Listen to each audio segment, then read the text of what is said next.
Hi guys, today we're going to learn about object-oriented programming in JavaScript by creating a breakout game. In object-oriented programming, we combine related variables and functions into units, and we call those units objects. These objects have characteristics called attributes and things they can do, and these things are called methods. In a breakout game, you can think of different elements as objects. For example, the ball in the game is an object.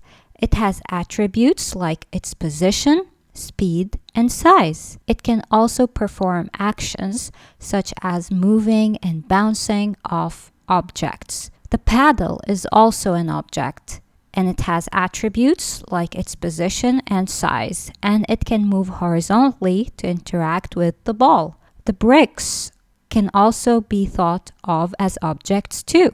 They have attributes as well, like position, color, and status. They can be either broken or intact. Let's start creating our game. We first need a folder to keep our game. Let's call it Breakout. And let's open it in Visual Studio Code. And now let's create the scaffolding for our project. So we'll need an index.html, a styles.css, and an index.js. Now let's add the boilerplate to our index.html file, and let's change the title to Breakout.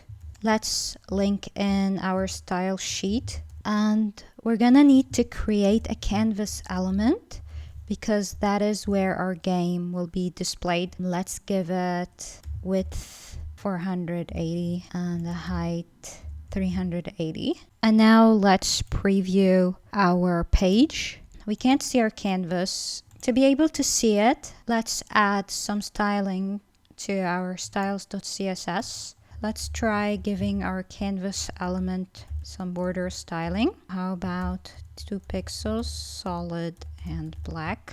Now what if we put it in the center of our page instead? To do that, let's add styling to our body as well. Display, flex, justify content, center, align items, center, and height 100 view height. Let's make the margin 0 and refresh. It's in the center. Now let's go to our index.js file and start creating our objects. The first object we'll create is the ball object. In JavaScript, to create an object, we use something called a class. A class is like a recipe that tells our compiler the way we want our object to look, the attributes we want it to have, and the actions or methods that we want our object to be able to do. Our ball needs to have some initial characteristics. In order to specify those characteristics, we're going to use the constructor keyword. The first attribute our ball should have is a position, and a position requires an x and y coordinate. We also need a size for our ball, so let's call that radius. And we're also gonna need to determine speed for our ball. Let's add speed x, that will determine how fast our ball moves horizontally, and speed y, how fast our ball moves vertically. Now it's time to set the values for those attributes. Let's use the this keyword. This is a special JavaScript keyword, and here it means this ball. So let's say this.x, which means the x of this ball, and let's initialize it to x. That would allow us to pass in the value of x later as a parameter or as an argument when we want to use the ball object. Okay, so this.y equals y, same for radius, speed x, and speed y. Now, in order for our ball to be drawn or to exist on our canvas, we need to draw it. So to do that, let's create a method and call it draw. The method draw is going to take a param. The param is context. Context refers to canvas rendering context 2D, which we are going to pass in later. And once we do, it's going to allow us to use the drawing capabilities of our canvas. So in order to be able to draw on our canvas, we are going to need to use the begin path method on our context. So context dot begin path. And since our ball is a circle, we are going to use the arc method to draw it. The arc method takes parameters x, y, and the radius, as well as the start angle and the end angle. So context dot arc, the x coordinate would be this x, the y coordinate would be this y, and the radius is this radius, and the start angle would be 0, and the end angle would be math dot pi times 2, which equates to 2 pi radians, which means a full circle, 360 degrees. Now let's give our circle a color. So context dot fill style, and let's equate it to purple. And to apply our fill style, we will just use the fill method. So context dot fill. Finally, we want to use the close path method in order to close our drawing path. So context dot close path. Now we need a method to make our ball move within our canvas. Let's call it update. We'll be calling the update method within our game loop later to make the position of our ball change over time. So in order to update the horizontal position of our ball, we're going to add speed x to our current x coordinate by using plus equal like this. So this dot speed x. And in order to update the vertical position of our ball, we are going to add speed y to the current y coordinate of our ball. So this dot y plus equal this dot speed y. We have pretty much finished creating our ball object. We've given it the functionality we need for now. We're going to be able to draw it, and we're going to be able to make it move by updating its position once we create a game loop.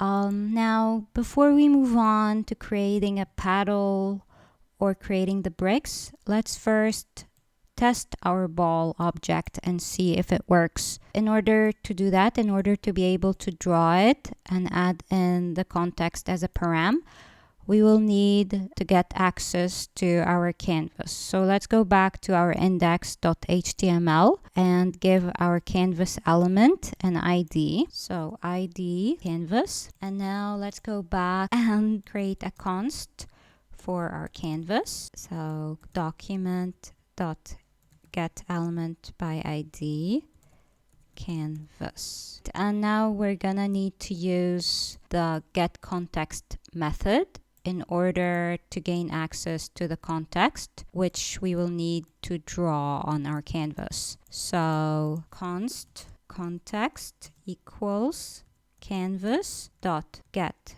context, and get context takes context type as a param, so that would be 2D. And now for the fun part, let's create a new instance of our ball to see if it actually works. Let's first create an immutable variable with const, call it ball. And to create a new instance of our object, we're going to use the new keyword, and then we'll follow it by the name of our object. So new ball. And now we need to pass in values for all these attributes that we have created. So let's pass in a value for the x coordinate. Let's say 200. Let's pass in a y coordinate. let's say 200 also. And now a radius, let's say 10. And now let's pass in a value for speed x, let's say 2.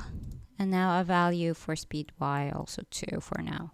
Okay, now if we check out our page, we will not see anything. And that is because we actually need to draw our ball. We're going to need to use our draw method. To do that, we're just going to use our ball instance that we have created and then call the method draw. And we just need to pass in the context as a parameter. And luckily, we already got it earlier. So ball.draw context. Okay, now if we refresh our page, we should see our ball.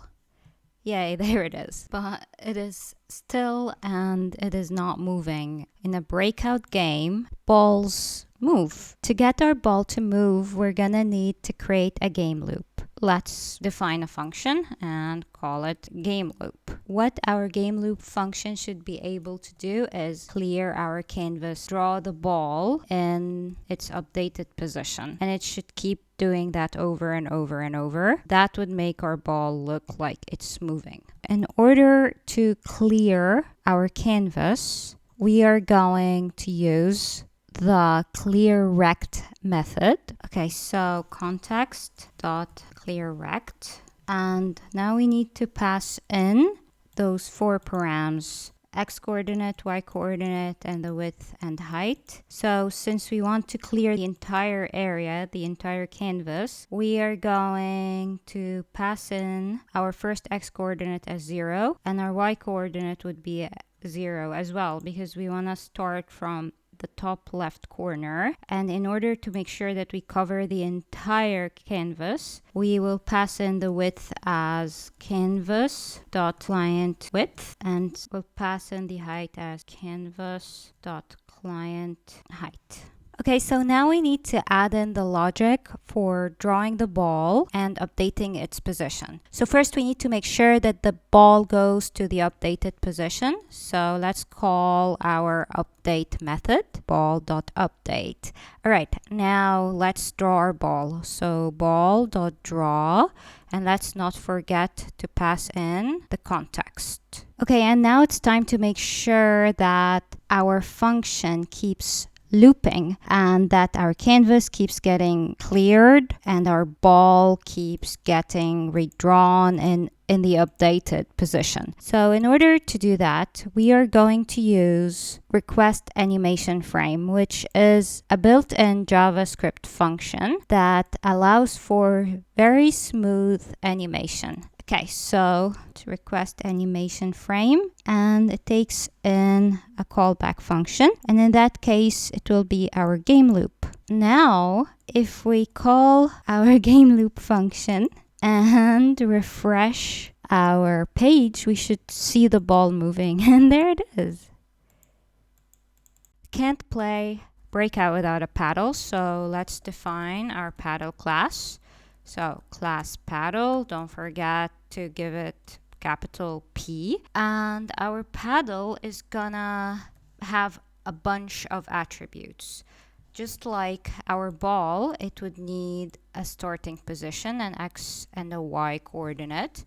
And it will also need a size, which in that case will be a width and a height. And it's also going to need speed. We would like to be able to decide how fast our paddle goes. Okay, so this dot x equals x, this dot y equals y, this dot width equals width, this dot height equals height, and this dot speed equals speed. And just like we've done for our ball, we're going to need to provide our paddle with a draw method so that it can be drawn on our canvas. We're going to also pass in context as a parameter. Let's give our paddle an orange color. So context.fill_style equals orange. And since our paddle is going to be a rectangle,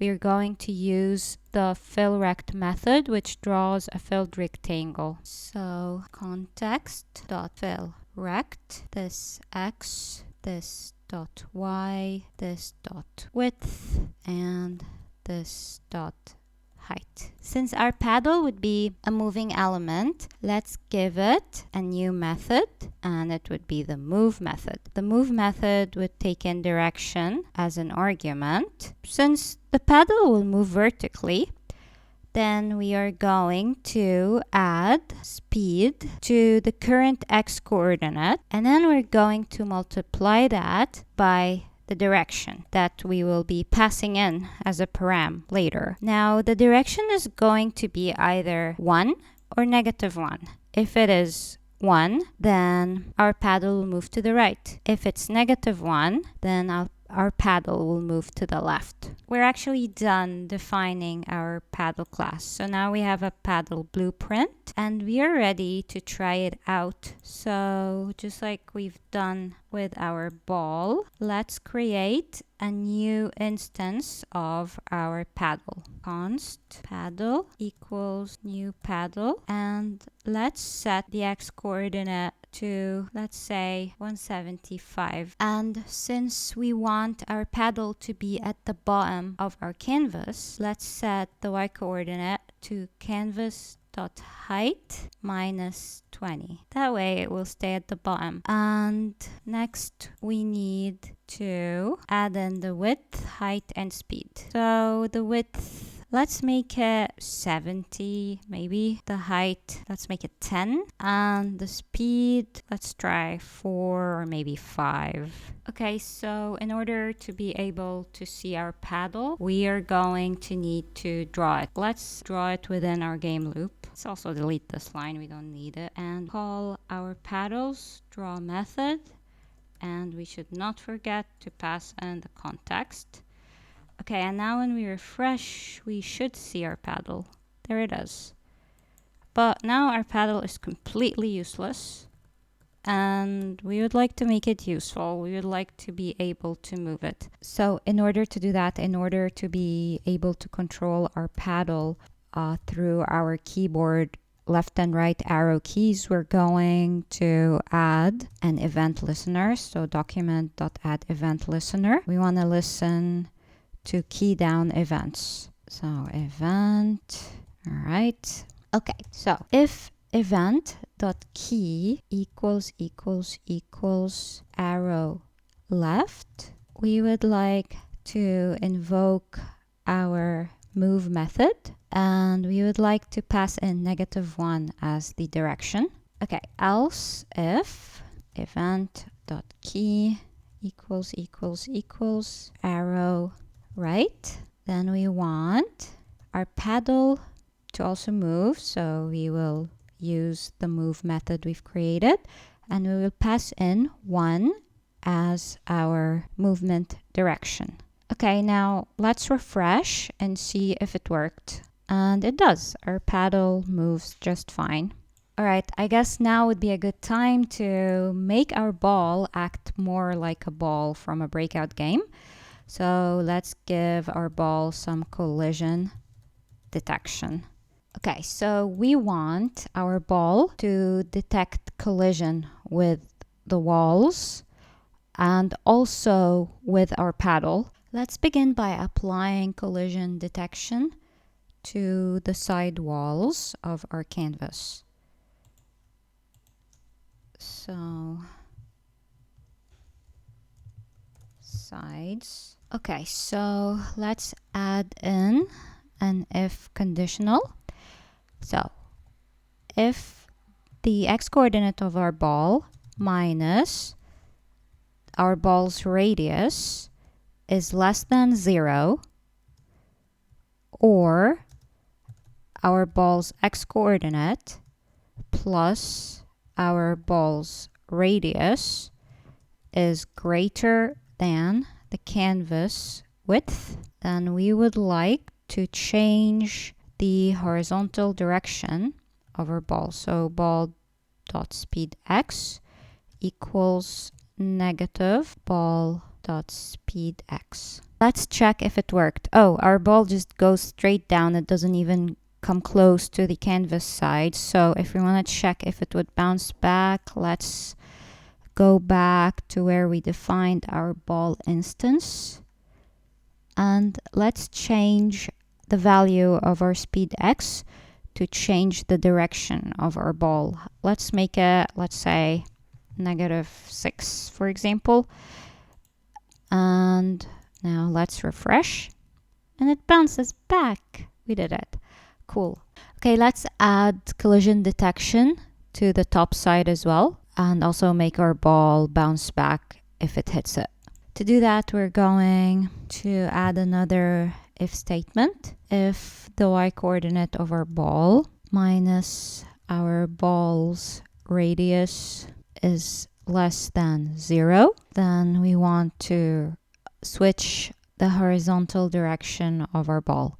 So ball.speed y equal negative ball.speed y. Right, and now let's refresh and see if it works. Well, obviously the ball goes down, so in order to make the ball go up, let's change our y speed to -2 and see if that helps. Yep, and it bounces back. Now let's add collision detection for our paddle. Okay, we're gonna add another if statement. If the x-coordinate of our ball plus our ball's radius is greater than our paddle's x-coordinate and our ball's x-coordinate minus our ball's radius is less than our paddle's x-coordinate plus our paddle's width and also our ball's y-coordinate plus our ball's radius is greater than our paddle's y-coordinate, then we want to reverse our ball's vertical direction. So ball.speed y equal negative ball.speed y. Okay, and now let's refresh and see if it worked. Okay, our ball is way too fast for us to be able to catch it. Okay, so since our ball is very fast, let's slow it down. Let's initialize speed x to -2. Let's refresh and try again. And it's actually slower. I feel like our paddle's movement is not very smooth. Like when I want to switch from moving to the left or moving to the right, there is a bit of a hang up or like some kind of delay. It doesn't feel very responsive. So I think we can resolve this by adding another event listener that listens on key up instead of key down. So document.add event listener key up event. So we will also be listening on the arrow left and the arrow right keys. If event.key is arrow left or event.key is arrow right, then what we will want to do is set the paddle move to 0. So we'll call the move method again and set the direction to 0. And when we multiply 0 to our x-coordinate and our speed, the result will be 0. So our paddle would stop moving. All right, let's see if it worked and made operating our paddle a bit smoother. It feels much smoother, and I feel like our ball is still much faster than our paddle, so maybe we could speed up our paddle as well. Maybe we could make the speed 8. Maybe that would be a fairer fight. Yeah, that feels much better. Okay, so far we have a ball that bounces, we have a paddle, and what we need is some bricks. Okay, so let's start defining our brick class. Class brick. We would like to be able to pass in some arguments for the location. So we will give it an x an y coordinate. We also would like to add in the width and height as arguments as well. Now let's use the this keyword to initialize those attributes. This dot x equals x, this dot y equals y, this dot width equals width, this dot height equals height. Another very important attribute that we want each of our bricks to have is the status attribute. Our bricks would have two states. Each brick could either be intact or destroyed. So let's initialize the status to 1. So status 1 means the brick is intact.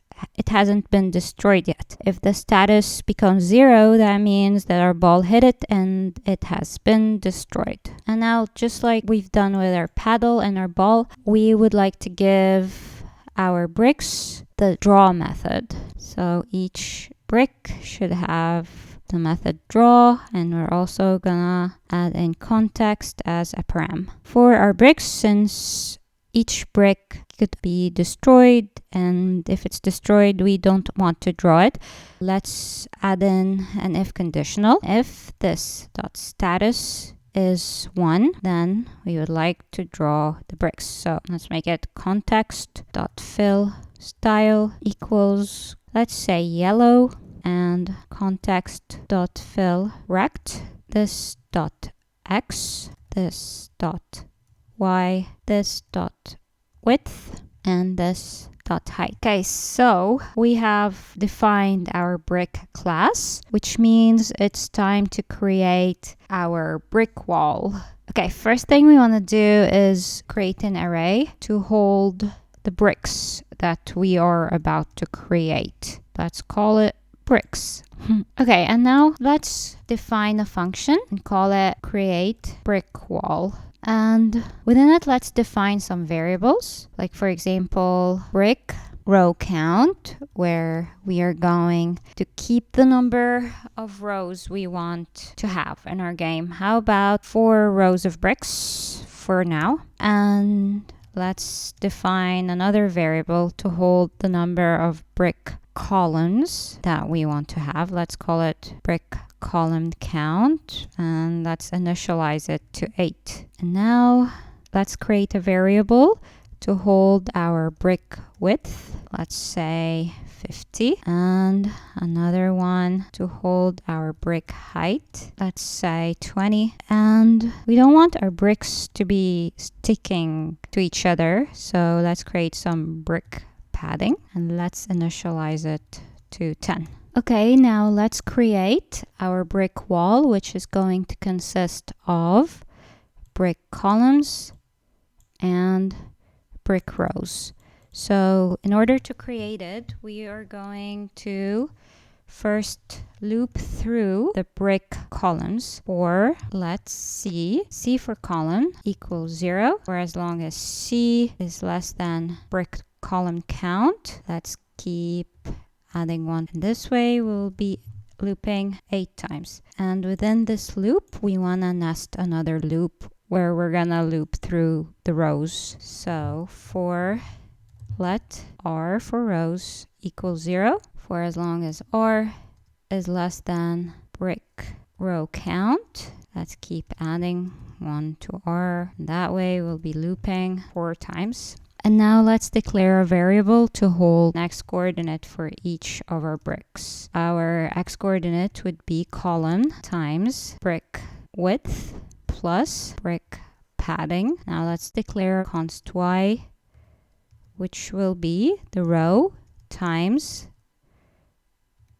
brick height plus brick padding. And now using those values, let's create a new brick x, y, brick width, and brick height. And we want to push this new brick to our bricks array. Bricks dot push new brick, and we passed in the x coordinate, the y coordinate, brick width, and brick height. All right, so now we've created a function that initializes the brick wall. Now let's create a function that draws the bricks. Okay, let's call our function draw bricks. We're going to use for each to loop through our bricks array. So bricks for each brick. If brick dot status is 1, if the brick has not been destroyed, then we want to draw it. So brick dot draw, and we need to add the context. So right now we have a function that would draw our brick if the status of our brick is 1, which means if it's not destroyed. Okay, so now we have created a function that creates the brick wall and a function that updates and draws the bricks. Now, in order to preview our bricks, we're gonna need to call our functions. So let's first call our create brick wall function, and we want to call it somewhere before the game loop, create brick wall. And now let's call our draw bricks function inside our game loop. Okay, draw bricks. Okay, and now let's see if it worked. Let's refresh. And there they are. Okay, so now we have a paddle that we can control and a ball that bounces off it and bounces off the walls. We have bricks, but they do nothing. They're just there. Let's add some collision detection. Change the status of our bricks when they collide with a ball. All right, let's go back to our draw bricks function and let's check for collision with ball. Okay, so we're gonna add another if statement. If the x-coordinate of our ball is greater than the brick's x-coordinate and the ball's x-coordinate is smaller than the value of the brick's x-coordinate plus the brick's width, and the ball's y-coordinate is greater than the brick's y-coordinate and the ball's y-coordinate is smaller than the brick's y-coordinate plus the brick's height, then we want to reverse our ball's vertical direction. So ball.speed y should become minus ball.speed y, and of course we want to change our brick status and make it 0, so that way our brick won't be redrawn once the coming frame of our game is spun. All right, let's refresh and see if it worked. Okay, looks like it worked. It's just I'm a terrible player. Okay, so now our game works, but it's missing so many things. Let's add a loose condition. So we want to detect when our ball crosses the bottom. So let's add another if statement. It will be if the y-coordinate of our ball plus our ball's radius is greater than the height of our canvas, then we know the ball is somewhere it's not supposed to be, and we want to alert the player that game over, you lose. Okay, let's see if it worked. Let's refresh. Oh, I lost. Okay, I'm honestly not very good at Breakout, but I really enjoy it. So since I lose a lot, I would like to be able to play again after losing. And in order to do that, let's create a function and call it reset game. And what we want our function reset game to do is to put the ball back in the middle. So ball.x, let's set the x coordinate to 200, the y coordinate to 200 as well, and let's set ball speed x to -2 again, and ball dot speed y to -2 again, and let's set the x coordinate of our paddle to 175, just like it was. Let's reset our bricks statuses to make them all unbroken. So to do that, let's loop through all our bricks. So we'll use the for each method. So bricks for each brick, and we'll change the status to 1. And now let's call our reset game function under the alert. Okay, let's refresh our game and see if it worked. It worked. Okay, now it's time to add the score functionality so we can keep track of our score. So let's add a score variable and initialize it to 0. It's gonna be a mutable variable since we're gonna be adding to it later. We want our score to appear somewhere above our canvas, so let's go to our index.html and let's add in an h3 element above our canvas, and within it we want to display the words score, and we also want to give it the ID score. Okay, let's go back to our index.js and let's find where we detect collision between the ball and the brick. Okay, it's right here. And now we want that every time a ball collides with a brick, we want to add to our score. So score plus equal 10.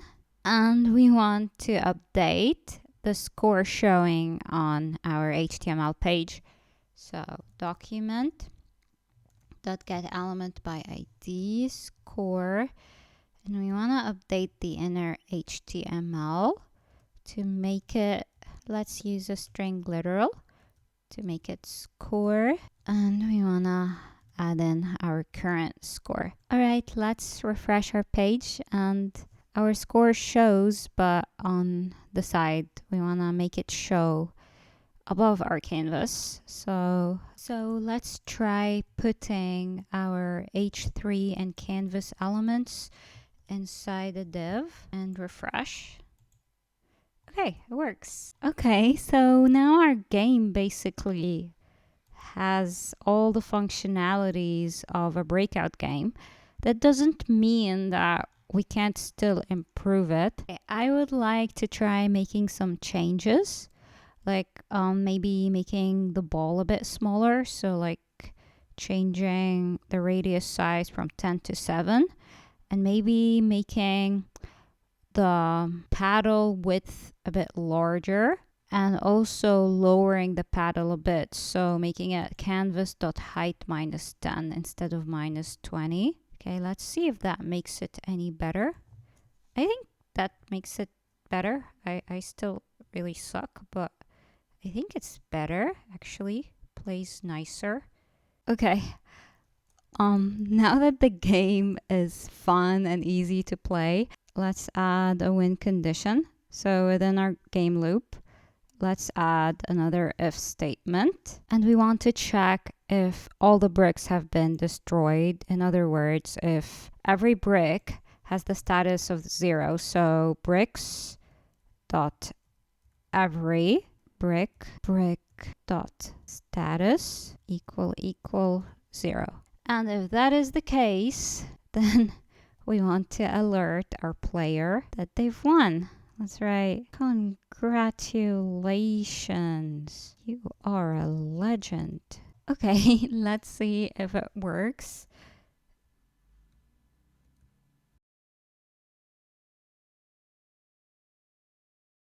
So I am pretty bad at the game. I haven't won yet, so I don't know if the win condition works, but I know that we need to reinitialize the score to 0 every time the game ends, because sometimes the score just doesn't reset.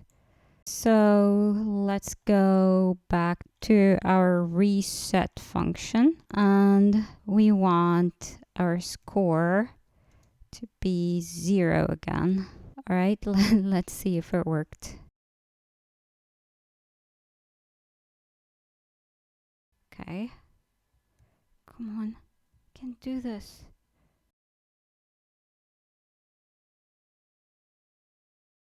so I keep losing. I'm going to add another event listener. So else if event.key equals arrow down, then in that case, I want paddle dot width to be equal to canvas dot width.